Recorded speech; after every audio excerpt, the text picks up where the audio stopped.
요즘엔 술 한잔하면서 여자 만나고 놀려고 하면 대부분 클럽이나 헌팅 술집 같은 곳을 가죠. 그런데 저 20대 초반만 해도 나이트클럽이 많았는데요. 21살에 아는 형을 따라서 처음으로 나이트클럽을 가봤어요. 시끄러운 음악 소리와 화려한 조명에 신나게 춤추는 형님 누님들을 보고 찐따였던 저는 목석처럼 긴장해서 아무것도 할 수가 없었죠. 얼마 후에 제 옆에 꽤 괜찮은 여성분을 닉네임 100만원이라는 웨이터가 앉혀줬어요. 그리고 그 웨이터는 제 손과 여성분의 손을 잡고 악수까지 시켜줬는데요. 여자라곤 엄마와 여동생밖에 몰랐던 저에게 이 일은 새로운 세계에 눈을 뜨게 한 임팩트 있는 사건이었어요. 오죽했으면 그때 그 웨이터의 닉네임을 아직도 기억할까요? 당연하게도 저는 그 여자분 옆에서 어버버했고 여자분은 싸늘하게 본인 자리로 가셨어요. 그렇게 1, 2분 만에 제 인생 첫 부킹은 끝이 났습니다. 그런데 저를 나이트에 데려간 형은 시끄러운 음악 소리 속에서도 부킹 온 여성분과 귓속말로 얘기를 나누며 즐겁게 이야기를 나누는 거예요. 형 한마디에 여성분이 빵 터지기도 하고 미소를 지으며 형을 바라보기도 하며 대화를 꽤 오랫동안 이어갔던 걸로 기억해요. 그때는 그 형이 무슨 마법 부리는 것 같았어요.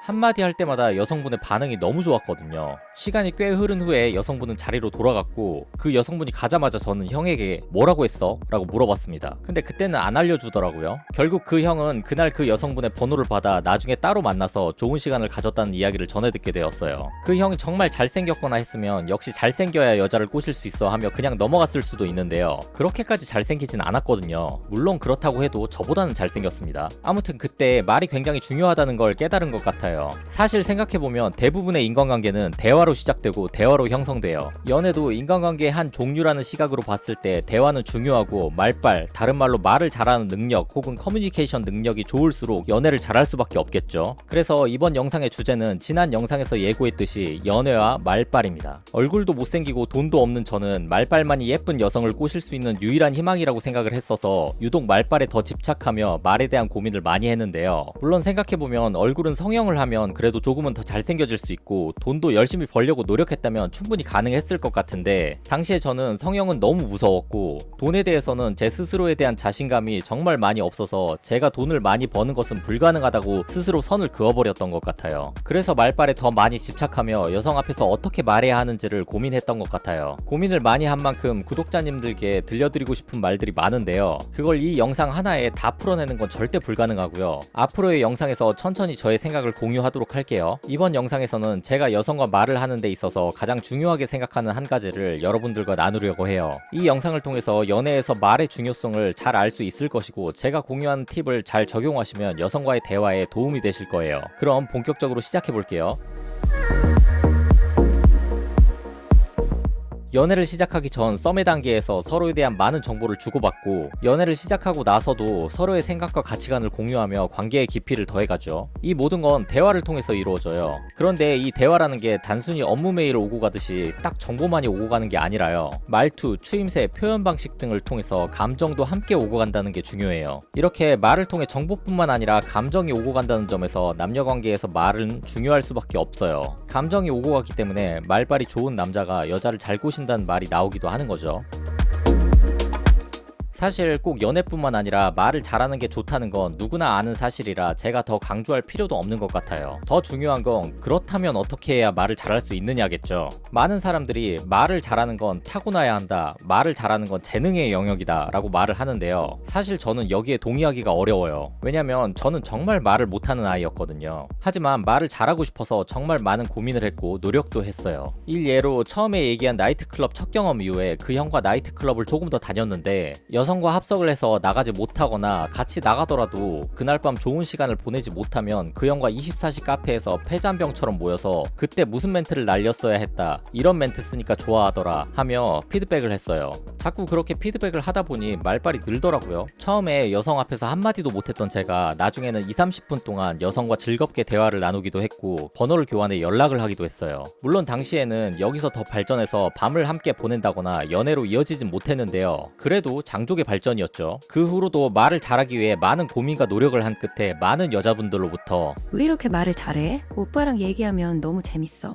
와 같은 얘기를 듣게 되었어요. 잠깐 제 자랑을 했는데요. 저는 꼭 저뿐만 아니라 여성 앞에서 우물쭈물거리며 한마디도 못하던 남자들이 매력적인 남자로 거듭나 유려하게 말을 하는 걸 많이 봤어요. 제 스스로를 봤을 때 그리고 제가 지켜본 많은 남자들의 변화를 봤을 때 말을 잘하는 건 재능의 영역도 분명히 있겠지만 노력으로 일정 부분 성장 가능하다는 걸 꼭 꼭 말해주고 싶어요. 하지만 여성에게 말을 잘하는 능력은 하루아침에 쉽게 얻을 수가 없어요. 유튜브에 여자 앞에서 말빨의 기술 5가지와 같은 영상은 마치 그 5가지만 숙지하면 말하는 문제는 해결될 것처럼 얘기하지만, 만약 그렇다면 모든 남자가 지금 말을 잘하고 있겠죠. 세상은 역시 그렇게 호락호락하지 않아요. 여성 앞에서 말을 잘하게 되려면 꾸준히 새로운 여자를 만나면서 말하는 연습을 해야 합니다. 여기서 중요한 건 이미 여러 번 만난 여자를 더 만나는 것이 아니라 새로운 여자를 꾸준히 만나야 한다는 거예요. 이렇게 말하면 여미새가 되라는 거냐고 되물으실 수 있는데, 네, 정답입니다. 여미새가 되라는 거예요. 남자 인생에서 여미새의 기간은 꼭 있어야 한다고까지는 말하기 힘들지만 그래도 있어서 나쁠 것 없다고 생각해요. 그렇게 여자를 많이 만나다 보면 여자의 습성이나 본능을 경험적으로 느끼고 알 수 있거든요. 그에 따라 어떤 행동을 하고 어떤 말을 해야 좋을지 익히게 됩니다. 그래서 일단 여성 앞에서 말을 잘하기 위해서는 새로운 여성을 꾸준히 만나는 게 가장 중요하다고 말할 수 있겠네요. 소개팅을 많이 받아도 좋고요. 주말마다 클럽이나 헌팅 포차를 가는 것도 좋아요.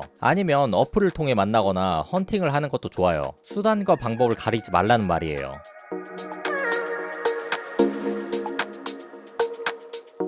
만약 방금 말한 대로 새로운 여자를 꾸준히 만날 환경이 구축되었다면 어떻게 말하느냐가 중요할 거예요. 이 어떻게에 대해서는 앞서 언급한 것처럼 할 얘기가 너무 많아서요. 앞으로 영상들을 통해 천천히 풀어보도록 할게요. 이번 영상에서는 제가 가장 중요하게 생각하는 한 가지를 시청자 여러분들과 공유하려고 해요. 그것은 바로 즐거움을 찾는 것입니다. 물론 이번에도 이렇게만 얘기하면 감이 안 오실 테니 예시를 포함한 설명 들어갈게요. 만약 여러분들이 여자 경험이 많지 않은 상태에서 길을 가다가 누구나 쳐다볼 정도로 예쁜 여성을 소개팅으로 만나게 된다면 어떨까요? 인터넷 커뮤니티에서 봤던 멘트나 유머를 떠올려서 그걸 말할 수 있을까요? 보통 대부분 머리가 하얘집니다. 그러면서 여성과 무슨 말을 해야 할지 몰라 극도로 난처해야 할 거예요. 그런데 여기서 조금만 관점을 바꿔보자고요. 앞서 여자 경험이 많지 않다고 했으니 소개팅녀는 실제로 만난 여성 중에 거의 가장 예쁘겠죠. 그럼 내가 언제 이런 여자와 이렇게 마주 앉아서 얘기를 나눠볼 수 있을까라는 생각을 할 수 있어요. 그렇게 예쁜 여자와 함께 있다는 것 자체가 다른 남자들이 누리지 못하는 행복함과 즐거움이에요. 이렇게 관점을 달리하며 즐거움을 찾는 게 이번에 여러분들과 공유할 말빨의 가장 중요한 꿀팁입니다. 이렇게 얘기하면 이거 그냥 정신승리 아니냐는 반박을 할 수 있는데,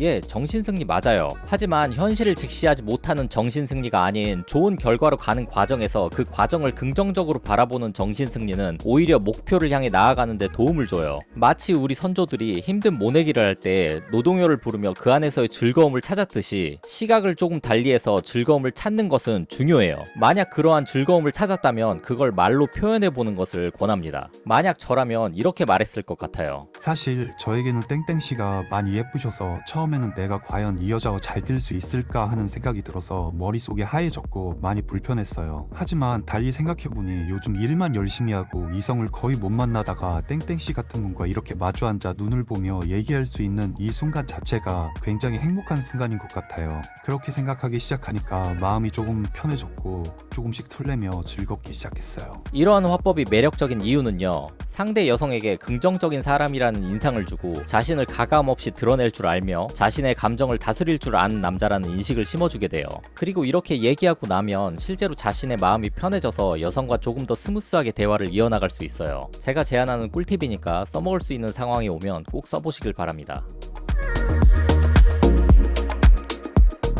시리즈로 연애와 외모, 돈, 말빨에 대해서 이야기해봤는데요. 결국 매력적인 남자가 되는 건 어느 하나만 편향적으로 갖추는 것보다 고루 갖춘 육각형의 남자가 되어야 하는 것 같아요. 그렇기 위해서는 운동이나 피부 관리 등 외모 관리도 해야 하고, 경제력을 갖추기 위해 재테크 공부도 해야 하고, 말을 잘하기 위한 고민도 해야 하고요. 다 해야죠. 매력적인 남자가 되기 위해서는 참 할 게 많은데요. 이런 현실을 불평하는 것보다는 받아들이고 노력하는 게 매력적인 남자로 거듭나는 길이라고 생각합니다. 혹시 외모, 돈, 말빨 외에 연애에 영향을 미치는 다른 요소에 대해 듣고 싶은 부분이 있다면 댓글로 남겨주시면 한번 다뤄보도록 할게요. 이번 영상도 시청해주셔서 감사합니다. 지금까지 맨센스였습니다.